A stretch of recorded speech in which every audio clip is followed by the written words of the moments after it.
Well, let me introduce myself and my colleague. My name is Bill Jacobs. I'm a product marketing manager with Microsoft on the technical side of product marketing. I was recently ingested into Microsoft by way of acquisition. I thought it was going to be an awful event. I used to work at Apple, and I remember some lawsuits and had this bad image of Microsoft. I came and found an entirely different company here than I had expected to find. I found a company that is rapidly transforming itself, more rapidly than I have ever seen in a big company. I've worked for Sybase and IBM and HP and companies like that in my history. What I also found is a company that is replete with people who are very deeply skilled in data science. Didn't expect to find hundreds of data scientists in Microsoft until I thought about it for just a millisecond and somebody reminded me data science is what drives Bing and Xbox and Office 365 and HoloLens and Cortana.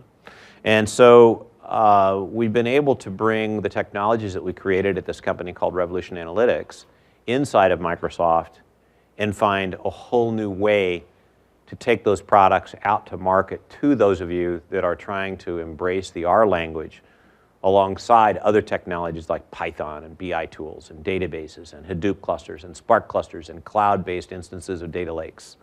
And so it's been a very exciting year and a half. And here with me today is Sumit Kumar, and I'll let you introduce yourself. All right, thank you, Bill. Hello, everyone. My name is Sumit Kumar.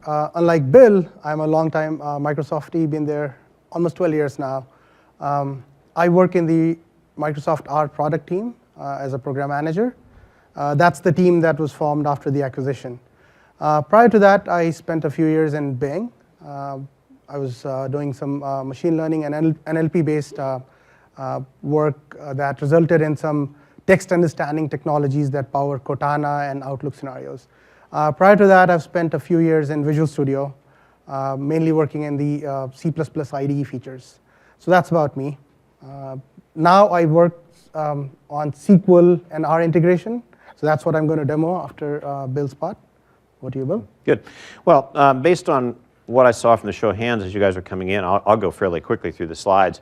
We'd just like to summarize how SQL Server can help you meet the needs of getting productivity into your operational applications. Whether you store the data model, create the models and run them in SQL Server, or whether you take one of the two approaches we were talking about a moment ago where, oh, the data's too big to put in SQL Server, I want to put it in a Hadoop cluster and take the models up and score them in an instance of SQL Server running in the cloud, heaven forbid. And we support all those different ways of doing it. But we want to talk with you about this key problem, and I was hinting at it in my question. How many of you know where your data scientists are? Remember the old commercial, it's 9 o'clock, do you know where your children are? Well, I kind of want to ask IT people, it's 9 o'clock, do you know where your data scientists are? And that is so rapidly changing. It's a shocking shift as people realize that the ability to do data science is based upon having people overcome their predilections and work with people that have very different backgrounds from themselves to create predictive analytics. And we're going to show you how to do some of that. So first we'll talk about why it's so important, why we based our company on the R language, and why Microsoft bought an open source oriented company. How many of you are shocked about this open source stuff at Microsoft? Be honest, put your hands up. Did this freak you out? Would you have predicted this 5 years ago? I would not have.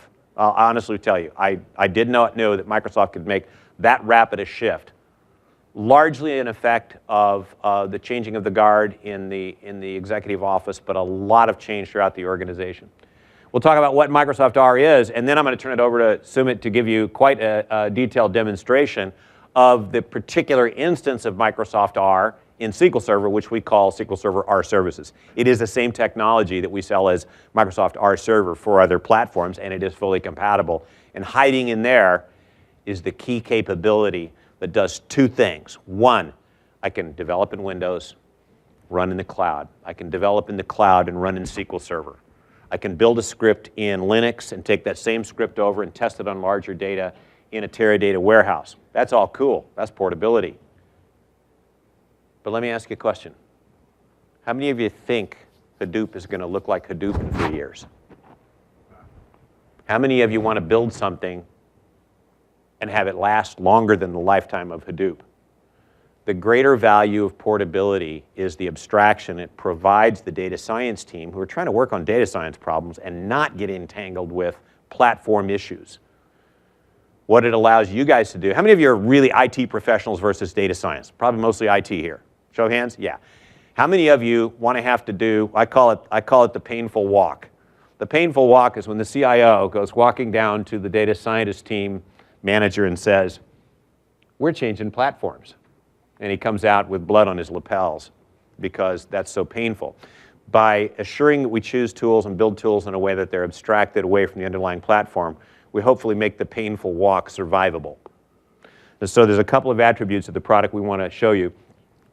Everybody starts with this chart about big data, and it's getting bigger and it's getting bigger. I don't think that's what's important on this chart at all. History doesn't repeat itself, but it does rhyme. Anybody know who said that? Mark Twain. I had a CIO correct me one time. I read it on the Motley Fool website, and I said that, and the CIO looks at me and he says, son, he was even older than I am, he said, that was Mark Twain. The rhyme we see driving this last major rise in the size of data and the use of data for predictive analytics is the collision of massive data, the means of collecting and capturing that data, landing it in a single location, and the tools to extract intelligence, prediction from that data. There's 3 or 4 very hard problems all getting solved and coming to bear at one time, and it's creating this transformational opportunity. The last time we saw that many new things hit us at once, probably 2 events in my fairly long career. One was when we took computing away from the mainframe owners and put it on mini computers and made it departmental and distributed. That was a big change. That took changes in architecture, took changes in compilers, operating systems, all collided at once. That probably wasn't as big. The biggest one was the arrival of the internet. We took ubiquity of networking, arrival of browser technology, and a few other things, put them together and created an earth-shifting change in our industry. This is the next earth-shifting change, and that's why I carry that slide around. These are the 3 things that it depends upon. We must learn to manage data that's coming to us structured and unstructured, huge and small, batch and real-time. Probably the only place that makes the most sense from a long-term perspective to store those volumes of data is in the cloud for the largest of the modeling problems, and apply to them a vast array of new modeling tools represented by the R language, Python Anaconda, Cortana Intelligence, and some of the new algorithm work we're doing. And it's those 3 things that are driving the change from using data to describe what happened. We sold or didn't sell the widgets. Why did we not sell the widgets? Sales fell in the East because. To a world where we are predicting what's going to sell next. And more importantly, if I make the following change, what's the likelihood that I will amplify sales even further? Or I will catch more of a particular disease before it becomes acute and sends people to the hospital. And we call that moving to prescriptive analytics. By prescriptive, we mean not only knowing what to suggest, but knowing what the likely outcome of those suggestions are and presenting that directly to people, to our workforces and to our citizens and to our users and to our customers as end-user predictions of what to do. All industries that we run into at Microsoft are employing predictive analytics technology. We have essentially detected no holdouts. And so earlier when I was asking you what vertical markets you're in, I think you can probably find among what we're going to tell you today some examples and thoughts about places in your business that you can apply predictive analytics. This is the big problem. This is the one we're trying to work on, and it's not a technology problem. But I'm seeing great progress. When I asked earlier, before some of you got here, I asked how many of you are data scientists, how many of you are IT, how many of you know who your data scientists are? As I mentioned earlier, a year ago, 2/3 of the hands would come down in a room because IT didn't work with data science. Data science with these guys that, you know, they had 2 propellers on their beanie because they're PhD, really smart, white lab coat, doing actuarial science in another department, not hooked into what IT is doing. That's shifting. But in order to be effective, there are actually 5 or 6 different functional roles, whether done by 2 people or 10. We must do a better job of ingesting data. Data scientists are a very expensive resource for doing data manipulation, and frankly, they're not real good at it. SQL guys are probably a lot more capable. We're going to show you how you use the database to do the data ingest and modeling and data manipulation that are needed before we hand it off to data scientists. They must work with business people. Your data science team needs to be driven towards singular business goals. We're trying to solve this problem, not all these problems. Hey, we're just going to go, stomping around until we find a mine in the minefield. Well, that's a lousy way to map the way to the other side of the minefield. Pick one course, explore that course, pick something that you can bite off that will give your business value to show that you can achieve that value, and then try another project, a bigger project. And that takes business guys, folks who understand what's the effect of shaving off 0.1% in the cost structure of building automobiles. Or worse yet, the grocery business. Razor-thin margins. If you can cut 0.1% in the cost of the raw goods that wind up on the shelf at a grocery store, in a 1% margin business, 0.1% multiplies by 100 because of the margin. So you got to have business people plugged in to help you pick what problems to go try and solve. You need application developers on the team because charts and graphs are not used by everyday business users. Everyday business users are looking at dashboards historically, and perhaps moreover today, they're looking at mobile applications that are presenting whatever the custom application is used in the organization for looking at current sales results or spread of infectious disease and the kinds of problems that we want to affect.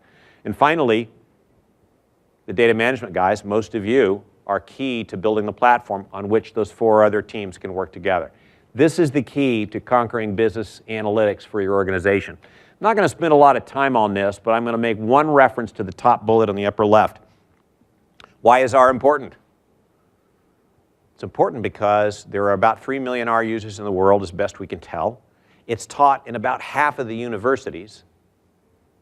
And so the fastest way to gain ability in data science is to pick a language where you can just go out and hire people. How many SAS users in the room? Anybody got SAS in their shop? Anybody have to hire a SAS user? Good programmer in SAS? They're hard to find. They're very sought after. And so this talent scarcity problem drives people to look at open source languages like R and Python. A few other things I'll leave you to read later. So let's talk about R for a minute. How many of you have experience with R? I asked this earlier, but a lot of you weren't in the room. How many R users? Anybody here actually done any programming in R? 3 or 4 of you. Well, I get in trouble saying this, and don't be offended, those 3 of you that raised your hand and 2 others that didn't. R is like Visual Basic for statisticians. It's intended to be a language that abstracts as much of the functionality as a statistician or a mathematician needs into one line of code as it can possibly be done. And to wit, when Sumit shows you the demos, to show you building an entire predictive model with a one-line command. I don't know which model you're building in your example, but the idea is to simplify it. But the problem with it is it's not just a language, and this is the confusion. It is a language. It's a fairly old language. It's stable and run by an open source organization. But what's most important is it is used in a massive community of R programmers who share thousands upon thousands of freely available algorithms, tools, techniques, training, data sets, connectors, courseware freely in an open source world through several repositories, the largest of which is called CRAN, or the Comprehensive R Archive Network. And so when you think of R and bringing it into your SQL Server operation, you're not bringing in just a language, you're bringing in an entire community and all the stuff that they share.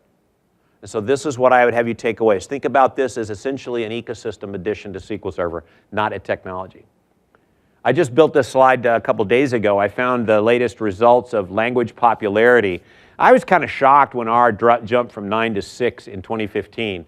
I was even more shocked that it eclipsed C# in frequency of use in the last survey as of June. Why is this happening? It's because well beyond computer science, people who need to use predictive analytics to predict disease or develop new drugs or catch fraud in credit card networks and insurance transaction processing environments need a tool they can use that gets them away from IT. They want to focus on the problem of building the predictor, and that's what R does for them. It has some weaknesses, and those are the things that we tackle with, well, that's needs a new set of batteries. You can see that red? Okay.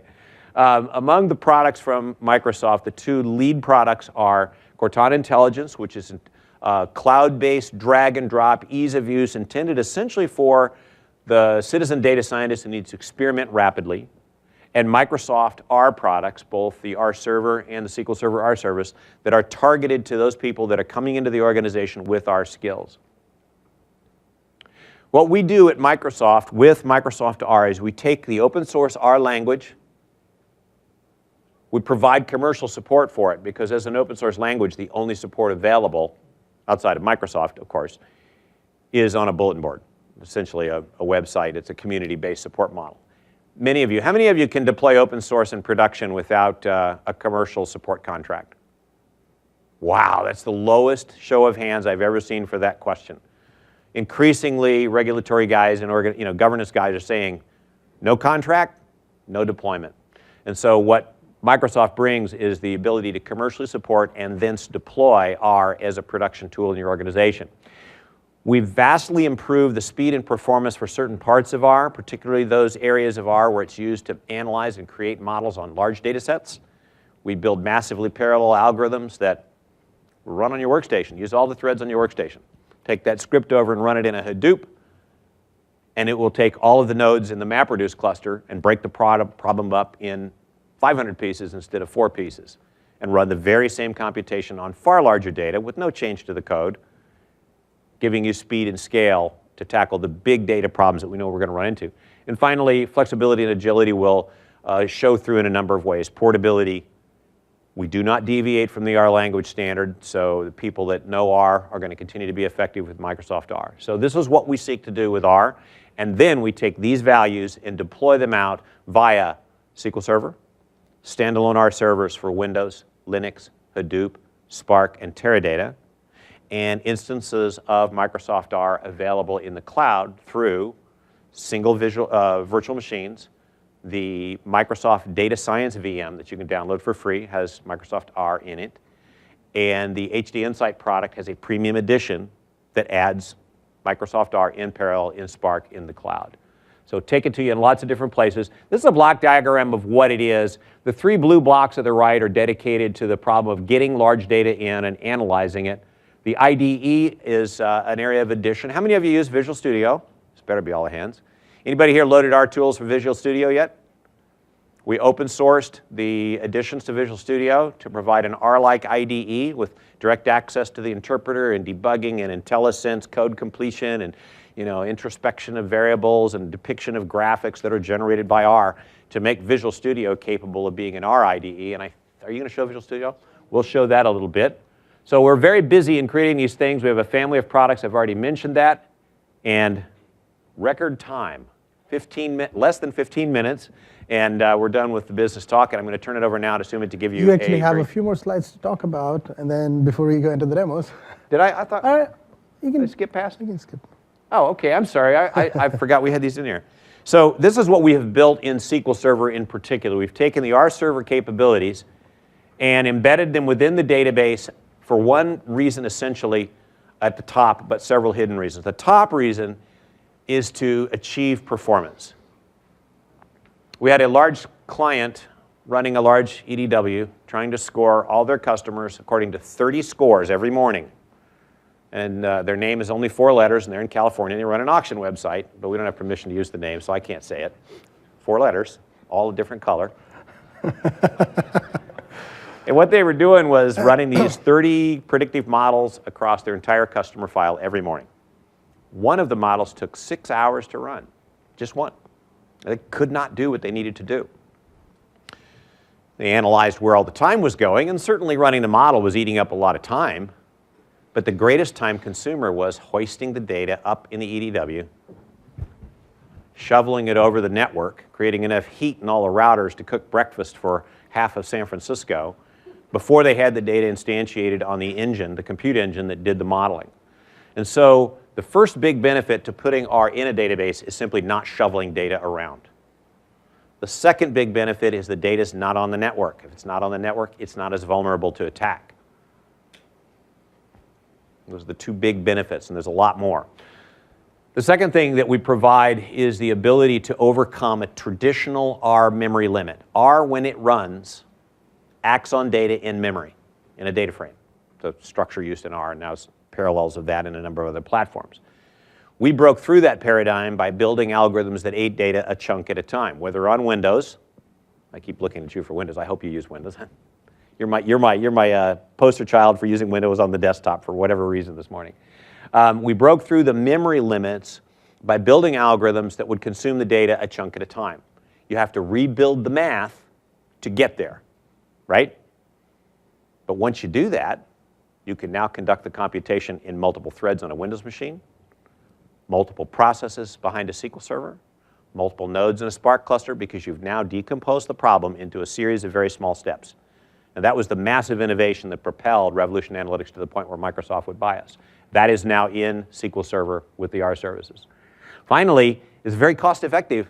It is free in the enterprise version of SQL Server 2016 with full scale, and a reduced scale version of the product with exactly the same programming APIs and surface is available in standard SQL Server 2016, limited, I don't know the exact limitations, it's like a couple of threads and no bigger than physical memory. So we've made it possible for you to begin development even with standard SQL Server, and then when you start solving the big problems, you need to move up to the enterprise edition. So simple, easy, fast, no data movement, more secure, much more capable in data size, presented to you essentially for free in SQL Server. What's going on is it allows SQL Server users from an R IDE or from a SQL tool like Visual Studio to embed R in T-SQL or to run R directly and have that execute in behind the database, essentially on the same server where the R interpreter is communicating directly with the SQL Server database. So if I build a view and I want to run an analysis on that view, it's a one-line command essentially to create the view, and a second line to say feed that view into algorithm XYZ. And it all runs as a single request from the R IDE from within R or from within R embedded in T-SQL. What happens in the back is what you'd expect. There's an algorithm master that receives the request logically through the database, breaks the problem up into small tasks, executes those tasks using a small available chunk of RAM for each component of the data, and then throws away that copy, rolls the next set of blocks in, continues the computation, returns the result to the database, and then back to the user. So the result is we're able to parallelize for speed. By the way, these are all rewritten in C++, so they run about 10 times faster on the same iron, and then when you add parallelism, you get 20, 50, 100 kinds of benefits. The data sets are no longer limited to memory, and we don't have the security concerns of shoveling data over the network. So that's basically what the product does. I'm going to skip through all the big words and drop to Sumit to take over and run it from here with a demo. All right, thank you, Bill. Sure. Can you hear me? All right. So I'll jump right into doing modeling and deployment within SQL. And I'll not talk about other environments for now. So in a typical cycle of developing advanced analytics and machine learning models, these are the 3 steps. First, you prepare the data. You get data from whatever data sources you have. You do a bunch of joins. You do cleanup. You do featureization. And then you do the actual statistical machine learning model development, right? In this case, R, for example. And then you have to put it into whatever operational system you have. Now, all of these, the way it is done currently is, as in those data science teams, they work in their own little islands, and they'll get data. Not all of it, some data. Oftentimes, it's not the live production data. Some amount of data that they work on their desktops. And they say up to 80% of their time is spent in doing data prep, data cleaning, and all of that, which, number one, they're not very good at. Number two, they don't have the R or the other machine learning environments are not that good for that. So we'll see how this solves that. And then the R development is where that we'll use for model development. And then operationalization is another big pain point today. So what happens is, I think we can talk about that customer, but we work very closely with a customer where they had a team that developed R models, and then they would give that model to the development team. That development team would take months, up to a year, to put that, basically translate that into Java. And then there's a loss of fidelity in the process oftentimes, right? And then when the model actually runs in the production system, the data scientists sometimes say, this is not what I gave you. Anyhow, so all that latency issues, fidelity issues, all of that gets eliminated if you do all of this in SQL services. So let's jump right into it. Now, the way I'll do a demo is via an imaginary application here. This is a PowerPoint application. Joseph happens to be our CVP. So imagine a e-commerce site, a big, very successful e-commerce site. Lots of orders are being, orders are being generated, and sort of we're doing a lot of good transactions, right? But then there is a problem. The problem is there are a lot of returns. And because of that, there is a cost of sort of shipping back and all of that, right? So we want to reduce that cost from return shipments. And easy way to do that is, hey, let everyone, let those transactions not go through, but then that would be a disaster, right? So what you want to do is, when we detect that this particular transaction, this particular customer's order is likely to return, likely to end up in a return, we stop that transaction from going through and have that person call the customer department and have a human being involved so that we can reduce the chances of return. So going from here, adding intelligence into the system, that's the end goal, right?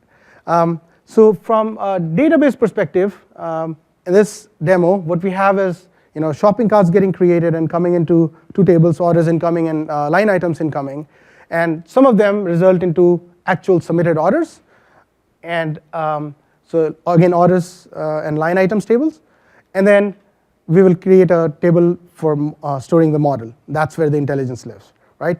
So let's jump right into my demo.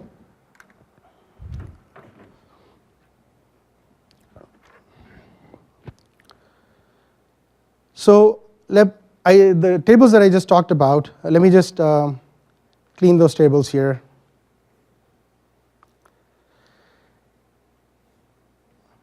Okay. And then the way I am simulating these orders via the actual that would come from the actual website is through a normal simple workload generator. What this is basically it simulates orders being submitted, and then some of the shopping carts getting created result in actual orders, others don't. So let me just increase as if lots and lots of orders are getting created, right? It's a very successful business. So then if I go back and do that query again,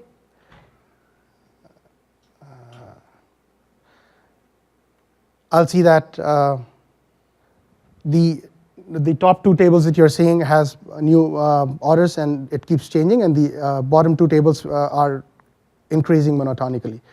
Okay, so now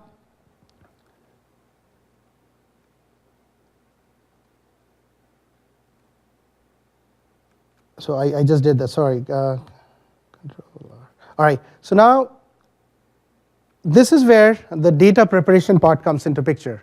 I, as a data scientist, need to figure out that I need lots of different data from lots of different tables. And I need to do different joins and some aggregations and ordering them and creating features from the data.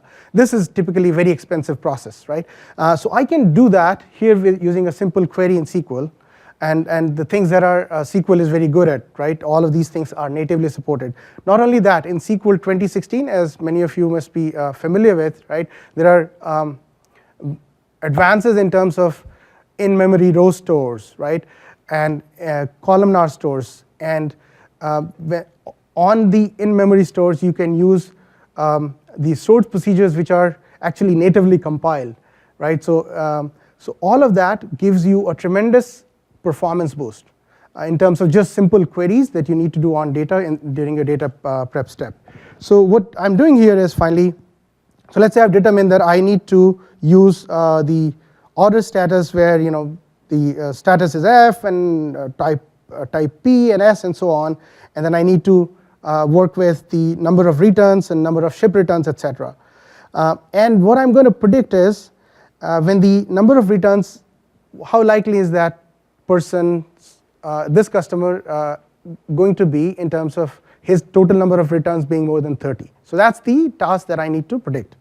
So let me just create this view. This is the view of the data that will be given to the data scientist.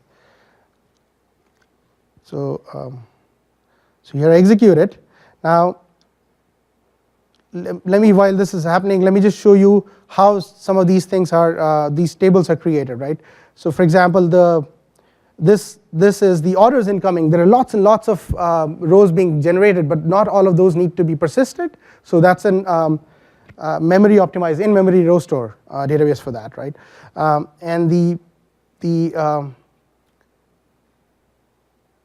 And so the things that need to be durable, they are regular column store, regular row store and column stores. Anyhow, so now I have this data. Let's switch back to Visual Studio, and let me stop this so that it doesn't fill my disk.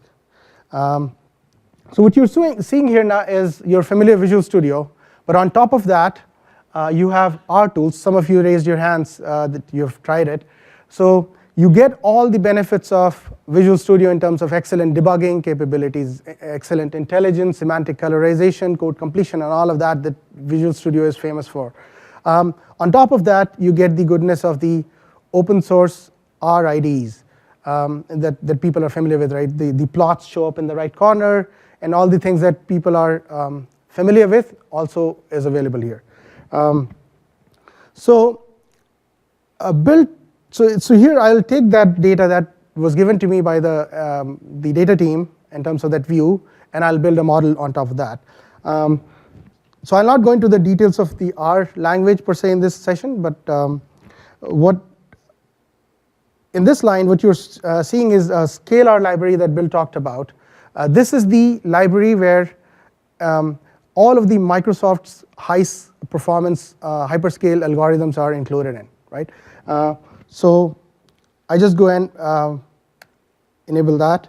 And then here now, I can do R execution on the local machine where I have R server installed or R software installed, or I could do it in the SQL box, right? So in this case, I don't want to do anything on my local box. I will establish a connection to the SQL box and do all my R operations there, right? So this, basically this line of code will help me establish the connection. And this is the query that I'm going to use to get the data from SQL, basically that view that I just created. And then this is where I'm saying that, hey, all the compute should happen in SQL, establishing remote, using this set compute context to SQL. So now none of the R computation will happen here. Everything will happen in the SQL box. So, and this is a formula based on, I'm making it very simple here, but in the real life, the data scientists would have spent a lot of time iterating through different options and finally arrived at, let's say this is the formula that they're going to use. And I'm getting this training data using the query that I defined earlier into a data frame, a local data frame in this R environment. Now, the next time, this is what Bill was talking about when he said, hey, a complex machine learning model will be can be built using one line. So let me just execute that. What I'm doing right now is I'm using a random forest algorithm, which is a very popular classification as well as regression algorithm. And it is, what it does is internally it's an ensemble type of technique where it uses some other algorithms internally to overcome some of the shortcomings that other algorithms have. So for example, it uses a decision tree inside, but decision trees have a problem of overfitting to the data. So because of which, when you go to the production environment, when you hit the real data, the results don't look as good as they looked on the test data. And you can control different parameters by how deep you want each tree, the overall forest to be, how many trees you want, etc. And all of those have performance implications, right? So this is where the data scientist does a lot of iterations and experimentation. But finally, let's say for this demo's case, the data scientist is happy with this result. And now the data scientist wants to deploy this into production, operationalize it. In the past, again, that would have been handing over that model and the code and then translation and all of that. So in this case, I'm just going to serialize this model so that what happens is this model, which is a small program type thing, that basically sits in SQL Server like a binary blob of data. using var binary max data type. So then I'll show you in a bit what happens in the SQL side. How do I operationalize it? But before I'm comfortable giving it, I would like to make sure that I can do predictions locally using this model. So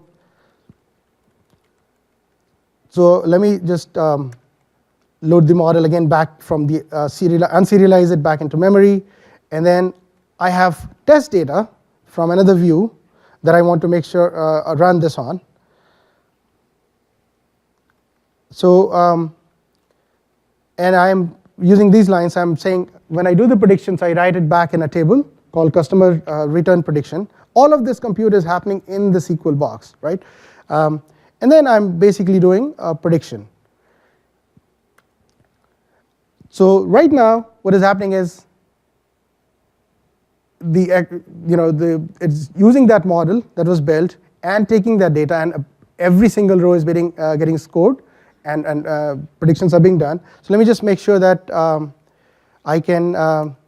I want to check that the actual table was written, and I just see that I can see the top 10 rows of that table, and things look good. At this point, I am ready to go into SQL to see how I will do the deployment. So what we have seen so far then,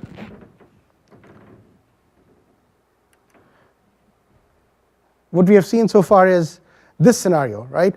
That a data scientist working in his environment on his desktop in his IDE, getting the data, not moving the data, but being able to work on the SQL box and getting the results back. Okay? So from here, now we want to go see how we put it in SQL box so that the applications can then use it.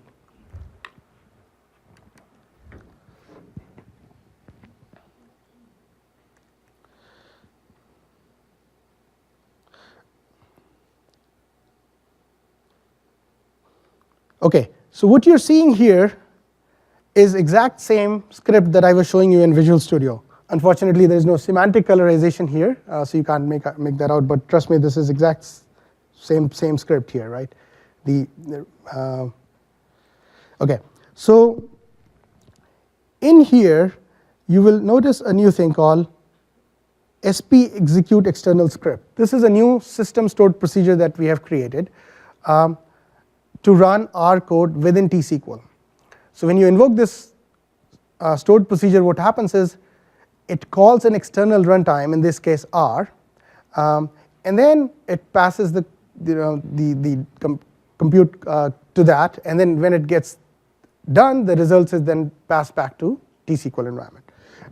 So here it says language is R. In future, we could support other languages, but for now, this stored procedure just supports one language. So let me execute this.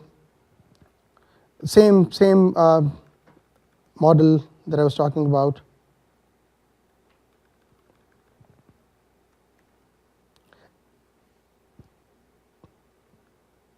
So what I'm doing here again is, the way it has been plumbed into SQL is through a bunch of these parameters. So now I could have given it, if the scenario demanded, I could have given a data frame, which is the R data type, as input. But right now I'm not using it. I'll show that in the prediction one that how I use it. And I'm giving it the query that it's going to use, and the instance and database name, etc. Right? And then I'm taking that model and putting it in a table. That's the model that I'm going to use later for predictions. So it took about 16 seconds and completed this model. Now imagine in a production scenario, I could have this model run on fresh data every week, every day, every hour, whatever you want, right? Depending on the scenario. Unlike when it used to take a year to develop a model. And you could have multiple versions of the model, and you could do A/B testing on that. So if something goes wrong with the new version of the model, you can always switch back to that. So now let's switch back to let's move to how we do the predictions using this model. So for that, I have a stored procedure here, and that stored procedure basically is calling this again, I'm embedding this R script for predictions that I was using in my IDE, and then passing some of these additional, let me just run it first. Okay. So here you see that I'm using a pred underscore base data frame that came from the previous step, and I'm using the pred result. This is where the predictions go into, right? And this is a data frame, our data frame, and then finally it is getting written into a table with getting outputted as results with the probability and the prediction bit. So this is done. So it did the predictions, and sort of it barely took any time, right? And then, so I don't know how many of you watched Joseph's keynotes. He demonstrated a scenario with one of our customers, Jack Henry Associates, where they did 20 million row scoring in less than 20 seconds, about 17 seconds. So you're getting throughput of more than 1 million row scoring in per second, which is amazing in a SQL box. It was not a box like my laptop, but it was a pretty beefy box, but still 1 million rows per second. So none of the other bases out there can do that. So now I have this model ready, and then from the application perspective, I'm just calling into a stored procedure via TDS. I don't have to think about R and anything else, and I can do predictions on the entire table that I had. So, right, so I can do that, and then I can do one specific row based predictions, for example. So this shows that one of the customers is likely to return, the other one is not, and so on, right? And I can, so let's say I'm interested in just, some application is just interested in figuring out, give me all the customers who are likely to return, and so it, depending on the threshold of the probability that I get, I can get all of those people who are likely to return. So at this point, so what we have seen here is this scenario, right? An application calling into SQL using standard stored procedures, using the same interface that they've always used, not being aware of anything happening internally, and going from data prep to modeling to operationalization, all within SQL, eliminating a lot of steps that are hitting the performance or causing errors, etc. How are we doing on time?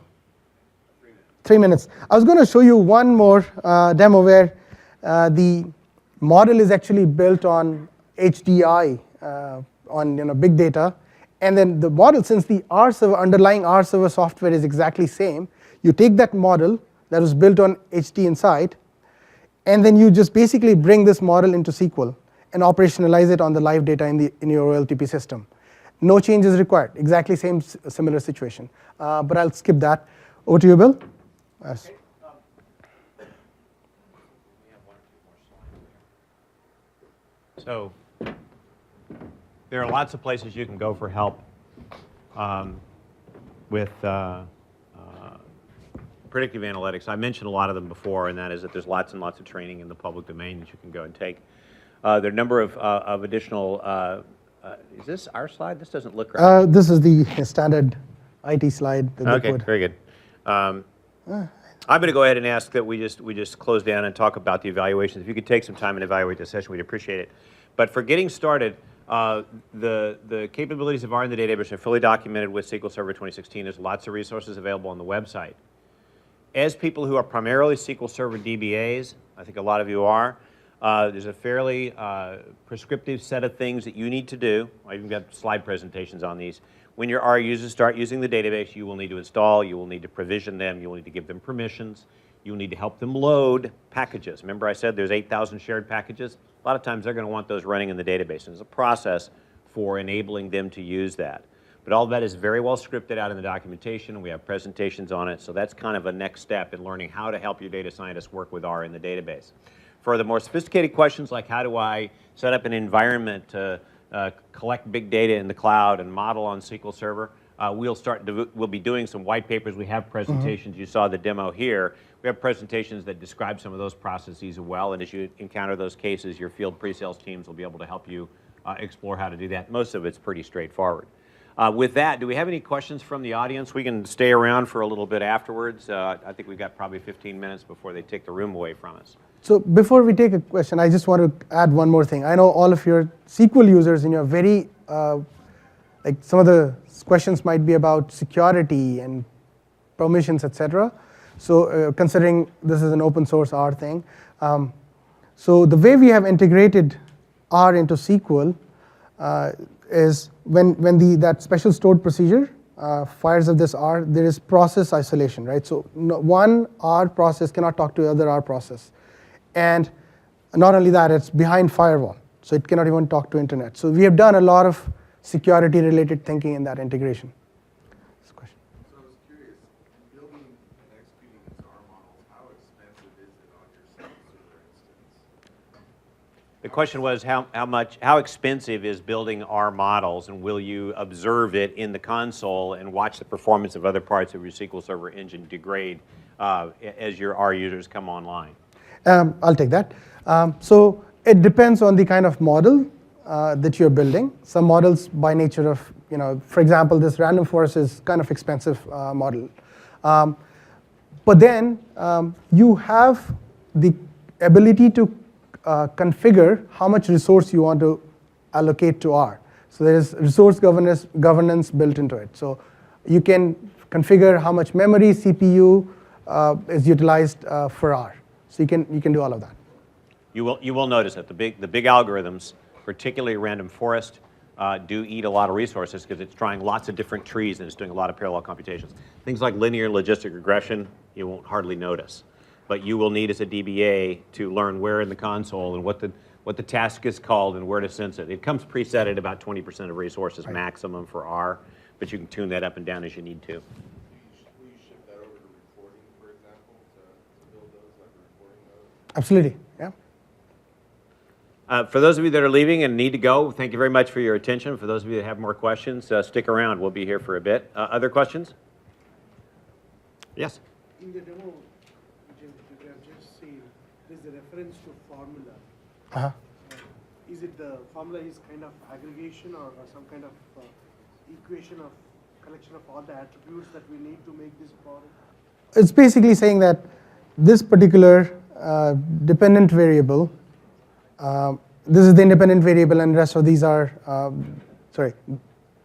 this particular thing is what I'm trying to optimize and predict, and it is dependent on these bunch of other variables. So my question here, currently what we are doing is we are taking these variables, all attributes, to a statistician and asking that person to, okay, look at these numbers and maybe you'll do some kind of bell curve and see, okay, we can ignore this, we can use this, those kind of, all the chi-square, p, Right. all that analysis. Right. Do we have those tools built in? You do. Which would go and eliminate the attributes, variables that doesn't make sense? Yes, yes, that's called feature selection. One of the key characteristics that any data scientist is going to do is try and figure out which variables have essentially no effect on the output. The very first thing that any statistician is going to do is run a profile on the data columns and say, what's the distribution of the column? The second thing they're going to do is do a covariance matrix, which says the output varies the same with A as it does with B, so I can chuck B and just use A as a predictor. Right. And the third thing I'm going to say is, which of the variables have no effect on the output? Chuck all of those, and that's called feature selection. A lot of that's automated. Yeah, a lot of that's automated. Those are data science techniques. But you ask a different question. You may have been asking a different question. I'm going to answer whether you ask it or not. So a lot of what we call models in data science are objects in R. What's hidden in them is an equation that is automatically generated by an algorithm. It's doing all that. What if you don't get the one you want? We also have frameworks for building your own algorithms. And the two frameworks are called RxExec, Remote Execution Exec, which will actually run components of software down in the nodes, and another one called RxDataStep, which simply steps through file. You would use RxExec to build your own algorithm with R components being used to instantiate the do this on every block, combine it in this way, do this again on every block, and here's the answer to build your own modeling techniques. or Rx data step, which was, say, maybe where you wanted to use a simple R function to transform a column. And you just wanted it to go running down the column, transforming that column according to other variables. So there's a number of frameworks for going beyond the algorithms that we supply and to parallelize your own bits of R to create your own algorithms. So that's the advanced Did you use. ask that question, or did I just answer it frivolously? Kind of answered because I was more looking at of these multiple models that are available. Yeah, when you said you're going to go give something to the statistician, he's going to give it back. My guess is your statistician is going to want to do something custom. And we have both those custom harnesses as well as the standard algorithms. The output of them both is essentially a statement that you can run in R, or you can embed in SQL Server and run via SQL as well. I think you may also be asking, like, how do I choose between different techniques, right? Yeah, Okay, yeah. so I didn't get that question. Yep. More than choosing, is it integrated within R, which would tell me of these multiple models for this set of data, you have more probability of. Absolutely. So what you do is like I was saying, the data scientist would iterate multiple times, experiment with different algorithms, and then you'd do some plotting of accuracy, right?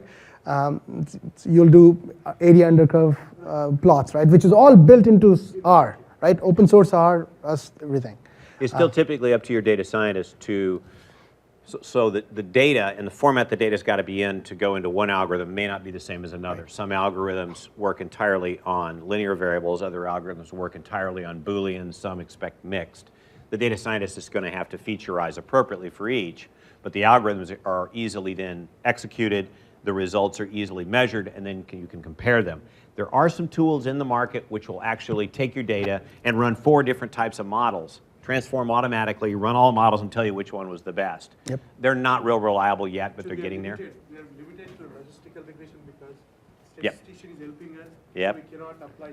Logits and GLMs runs the world right now. So, I'm hoping that by implementing this, we'll have more options. The biggest thing we can do for you is give you an environment where you don't have to turn models into Java to run them. That'll have your modeling time, if not lop off 3/4 of it, and giving you a consistent environment with the data already loaded, because the SQL guys have taken care of that, cuts 80% of the work out for the data scientist. So now the data scientist is focused on this little problem. No loading, no transformation, I got that done by somebody else. No deployment, that's direct, dead easy, drop it into the database and run it. So they can then spend their energies on, how could I featureize this data differently? What if I set my buckets of different sizes because my data is distributed a certain way? And that's where all that judgment of a real good data scientist comes in. But you keep them focused on the data science work. Don't let them work on the data loading. Most data scientists still spend 80% of their time loading data. It's a huge waste of a very expensive resource. I think you're Getting run out? Thank All right. So we'll be You guys for your attention.